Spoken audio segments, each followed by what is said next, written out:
Meal மேக்கரோட சிம்பிளான recipe இன்றைக்கி நம்ம பார்க்க போகிறோம். மீல் மேக்கர், ஆனியன், அப்புறம் ஹாட் வாட்டர். இந்த ஹாட் வாட்டரில் மீல் மேக்கரை ஒரு 5 மினிட்ஸ் நம்ம அதில் போட்டு பாயில் பண்ணி எடுக்கணும். அதுக்கப்புறம் ஆனியன் நல்லா ரோஸ்ட் பண்ணணும். ஆயில் போட்டு நல்லா ரோஸ்ட் பண்ணணும். பக்கத்துலேயே அந்த மீல் மேக்கர் கொதிச்சுருக்கும்.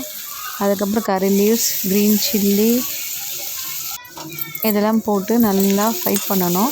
ஃப்ரை பண்ணதுக்கு அப்புறமேட்டுக்கு மஞ்சள்தூள், ரெட் சில்லி பவுடர் இதெல்லாம் ஆட் பண்ணி சால்ட்டு இதெல்லாம் போட்டு நல்லா சாட்டே பண்ணணும். அது நல்லா சாட்டே ஆனதுக்கப்புறம் நம்ம மீல் மேக்கரை நல்லா தண்ணி இல்லாமல் பிழிஞ்சு அதில் சேர்த்துடணும். சேர்த்துட்டு பார்த்திங்கனாலே உங்களுக்கே தெரியும், அந்த தண்ணி கொஞ்சம் நல்லா பிழியணும். அப்போ தான் அது நல்லாயிருக்கும். அதுக்கப்புறம் நல்லா கொஞ்சம் கலரி விடு, கீழாக்க இருந்து மேலே கலரி விடணும் நல்லா. அதுக்கப்புறம் பார்த்திங்கன்னா மீடியம் ஃப்ளேமில் ஒரு 5 மினிட்ஸ் வைங்க. வச்சதுக்கப்புறம் எடுத்து பாருங்கள். டேஸ்டியான சிம்பிளான மீல் மேக்கர் ஃப்ரை ரெடி.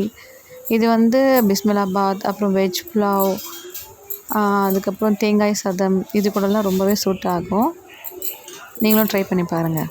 பாய்.